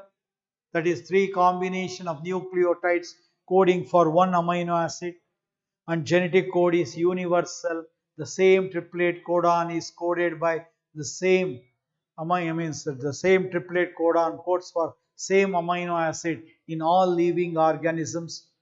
Genetic code is non-overlapping. Genetic code is comma-less. Genetic code is unambiguous. Genetic code is degenerate. Genetic code has initiator codon like AUG that codes for the methionine. The genetic code has the what is called as the terminator codons. ಇಲ್ಲಿ ಆ ಪಾಯಿಂಟ್ಗಳನ್ನು explain ಮಾಡೋ ಅವಶ್ಯಕತೆ ಇಲ್ಲ. Okay, so ಅದನ್ನು mention ಮಾಡಿದ್ರೆ ಸಾಕು. If you mention any 4 out of the 9 properties you will going to get 2 marks. ನೆನಪಿಟ್ಕೋಬೇಕಿರೋ ಪಾಯಿಂಟ್ ಏನು, ಒಂದು ಫೀಚರ್ ಅನ್ನ ಸರಿಯಾಗಿ ಬರೆದ್ರೆ half mark. If you write 1 feature you get half mark. So how many marks is there? 2 marks is there. How many you have to write? 4. Are you only to write only 4? No, you write 5. What is the advantage of writing 5? If any one of the point is wrong, they will going to consider only the right point. Wrong point ಗೆ ಕೊಡಲ್ಲ, ತೆಗಿತಾರೆ, right points ಗೆ ಕೊಡ್ತಾರೆ. So you will be, so ಏನೇನಿದೆ, genetic code triplet ಇದೆ, genetic code ಆಯ್ತಾ universal ಇದೆ, genetic code non overlapping ಇದೆ, ಜೆನೆಟಿಕ್ ಕೋಡಲ್ಲಿ ಕಾಮಾ ಇರಲ್ಲ, genetic code degenerate type, genetic code unambiguous, ಈ ರೀತಿ ಆಯ್ತಾ. ಮತ್ತೆ ಇನಿಷಿಯೇಟರ್ ಕೋಡಾನ್ ಇದೆ. Any 4 you are supposed to write. Okay, then we are on to the last question. Explain Michelson and Stahl experiment to prove DNA replication is semi-conservative. ಇದು 17th question. ಆಯ್ತಾ, ಇದನ್ನ experiment ಅನ್ನ ಮಾಡಿದವರು ಮೆಸಲ್ಸನ್ and stall. Year ಬಂದು 1958.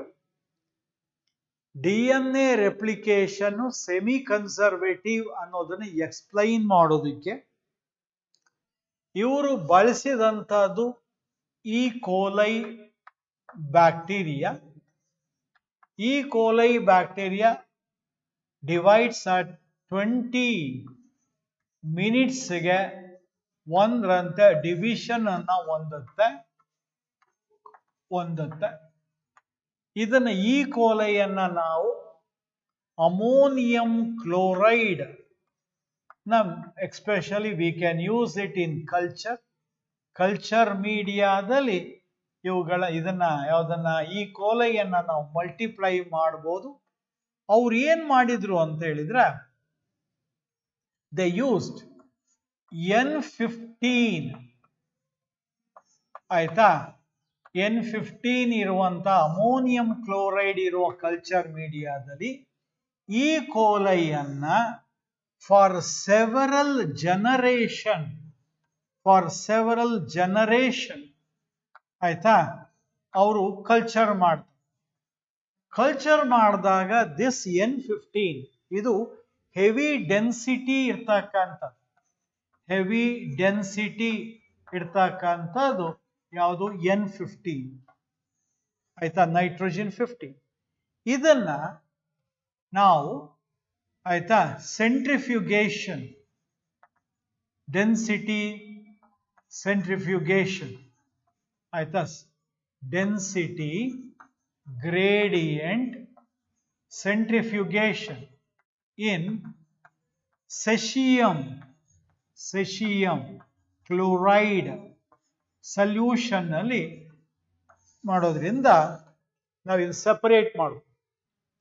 ಮೊದಲಿಗೆ ಈ ಕೋಲೈ ಅಲ್ಲಿ ಅದನ್ನು ನಾವು ಡೆನ್ಸಿಟಿ ಗ್ರೇಡಿಯಂಟ್ ಅಲ್ಲಿ DNA ತೆಗೆದ್ರೆ ಅದು ಬಹಳ ಹೆವಿ ಇರೋದ್ರಿಂದ ಆ ಸೆಂಟ್ರಿಫ್ಯೂಗೇಷನ್ ಮಾಡಿದಾಗ N15 ಇದ್ರೆ ಎರಡೂ ಸ್ಟ್ರಾಂಡ್ ಅಲ್ಲಿ N15 ಇದ್ರೆ ಅದು ಬಹಳ ಕೆಳಗಡೆ ಡೆನ್ಸಿಟಿ ಗ್ರೇಡಿಯಂಟ್ ಅಲ್ಲಿ ಬರುತ್ತೆ. ಆಯ್ತಾ ಈ ಪಾಯಿಂಟ್ ಅನ್ನ ಫಸ್ಟ್ ಗೆ you have to write down this. Okay, so ಇಲ್ಲಿ ನಿಮಗೆ ಗೊತ್ತು, ಇಲ್ಲಿ ಇನ್ನೊಂದು ಏನದು ಹೆವಿ ಡೆನ್ಸಿಟಿ ಅಂದ್ರೆ it is not radioactive ಅನ್ನೋ ಪಾಯಿಂಟ್ ಅನ್ನು you have to clarify. Okay, so ಎರಡೂ ಸ್ಟ್ರಾಂಡ್ಸ್ ಅಲ್ಲಿ N15 ಇರುತ್ತೆ. that is N15 will be there in both strands. Okay, so next ಏನ್ ಮಾಡಿದ್ರು, they went on to culture in a media. next media ಅವ್ರು ಬಳಸಿದ್ದು normal N14 ಇರ್ತಕ್ಕಂಥ ammonium chloride ಅಲ್ಲಿ ಇದನ್ನ ಈ ಕೋಲೆಯನ್ನ 20 ನಿಮಿಷ ಆದ್ಮೇಲೆ ಟ್ರಾನ್ಸ್ಫರ್ ಮಾಡಿ ಆಯ್ತಾ. ಮೊದಲಿಗೆ ಇದನ್ನ N15 ಅಲ್ಲಿ ಬಳಸಿದ್ರು, ನೆಕ್ಸ್ಟ್ ಮೀಡಿಯಾದಲ್ಲಿ N14 ಗೆ ಶಿಫ್ಟ್ ಮಾಡಿದ್ರು. N14 ಮೀಡಿಯಾದಲ್ಲಿ ಶಿಫ್ಟ್ ಮಾಡಿದಾಗ 20 ನಿಮಿಷಕ್ಕೆ ಒಂದರಂತೆ ಅದು ಡಿವೈಡ್ ಆಗುವುದರಿಂದ 20 ಮಿನಿಟ್ಸ್ ಆದ್ಮೇಲೆ ಆಯ್ತಾ ಅದರ DNA ತಗೊಂತ. ಆದ್ರೆ ಆಗ ಏನಾಗಿರ್ತದೆ, DNA ಒಂದು ಸ್ಟ್ರಾಂಡು ಪೇರೆಂಟಲ್ ಇರ್ತದೆ. ಆ ಪೇರೆಂಟಲ್ ಸ್ಟ್ರಾಂಡ್ ಯಾವಾಗಲೂ N15 ಇರುತ್ತೆ. ಹೊಸದಾಗಿ N14 ಆಯ್ತಾ ಸ್ಟ್ರಾಂಡ್ ಅದ್ರ ಮೇಲೆ ಸಿಂಥಸೈಸ್ ಆಗೋದ್ರಿಂದ, ಸೊ ನೆಕ್ಸ್ಟ್ N14 ಸಿಂಥಸೈಸ್ ಆಗೋದ್ರಿಂದ ಹೊಸ ಸ್ಟ್ರಾಂಡ್ ಮೇಲೆ N14 ಇನ್ಕಾರ್ಪೊರೇಟ್ ಆಗುತ್ತೆ. ಹಾಗೇನಾಗುತ್ತೆ, N14 ಡೆನ್ಸಿಟಿ ಕಡಿಮೆ, N15 ಡೆನ್ಸಿಟಿ ಜಾಸ್ತಿ. 20 ಮಿನಿಟ್ಸ್ ಆದ್ಮೇಲೆ ಆ ಈ ಕೋಲೈಯನ್ನ ತಗೊಂಡು ಅದರ DNA ಸೆಂಟ್ರಿಫ್ಯೂಜ್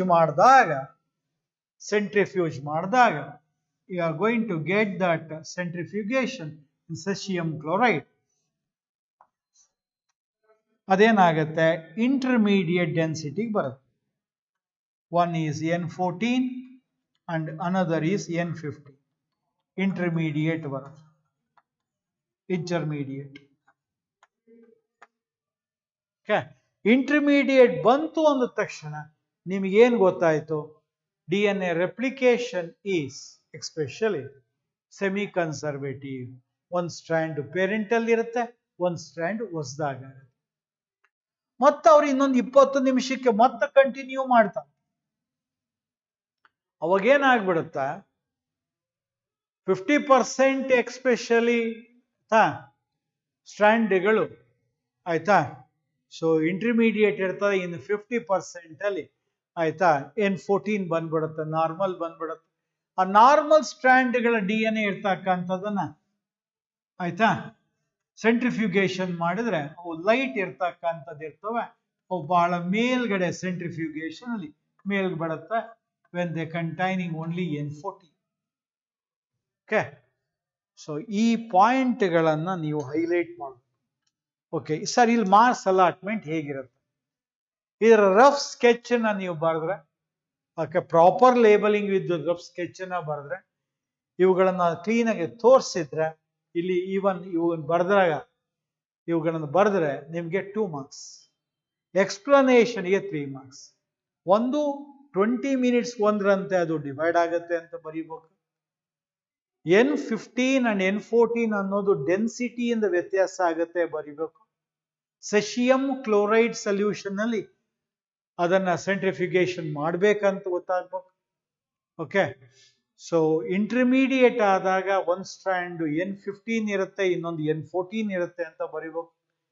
ಈ ಕಾನ್ಸೆಪ್ಟ್ಗಳನ್ನ ಕರೆಕ್ಟ್ ಆಗಿ ಬರೆಯೋದಾದ್ರೆ if you have 6 correct points you get half the mark. Okay, so you got that information with you. ಅದು ಹೇಗಾಗತ್ತೆ ಅನ್ನೋದು ನಿಮಗೆ ಗೊತ್ತಿದೆ. ಓಕೆ, ಈ ಕಾರಣದಿಂದ ಸೊ ಇಷ್ಟು ಇನ್ಫಾರ್ಮೇಶನ್ ಅನ್ನು ನೀವು ಬರೆದ್ರೆ you will going to get the proper marks. Okay, so that is what ನೀವೇ ಕೂಡ ನೀವು ಬರೆದಿರೋ ಪೇಪರ್ ಅನ್ನು ನೀವೇ ವ್ಯಾಲ್ಯೂ ಮಾಡ್ಬೋದು. ನಿಮಗೆ ಗೊತ್ತಾಗತ್ತೆ ನಾನು ಎಲ್ಲಿ ತಪ್ಪು ಮಾಡಿದ್ದೀನಿ, ಎಲ್ಲಿ ಸರಿ ಮಾಡಿದ್ದೀನಿ. ಸೊ ಇಲ್ಲಿ ಯು ಕ್ಯಾನ್ ಕ್ರಾಸ್ ಚೆಕ್ ನೀವು ಮಾಡಿರೋದು ಸರಿ ಎಷ್ಟಿದೆ. And also you can evaluate your paper and you can come to the conclusion that how much marks I have scored. Okay, ಇಷ್ಟು ಇನ್ಫಾರ್ಮೇಶನ್ ಇವತ್ತಿನ ಪೇಪರ್ ಬಗ್ಗೆ. Okay, I think that we come to the end of the discussion. Okay, so thank you. We'll continue when we meet in our next class. ಈ ಚಾಪ್ಟರ್ದು ನಾವು ಇದು questions ಎಲ್ಲಿವರೆಗೂ ಕೊಟ್ಟಿತ್ತು, ನಾವು genetic ಕೋಡ್ವರೆಗೂ ಕೊಟ್ಟಿತ್ತು. ಮುಂದೆ ನಾವು ಜಾಯಿನ್ ಆದಾಗ ಬೇರೆ ಕಾನ್ಸೆಪ್ಟನ್ನು ಡಿಸ್ಕಸ್ ಮಾಡ್ತಾ ಹೋಗೋಣ. Thank you.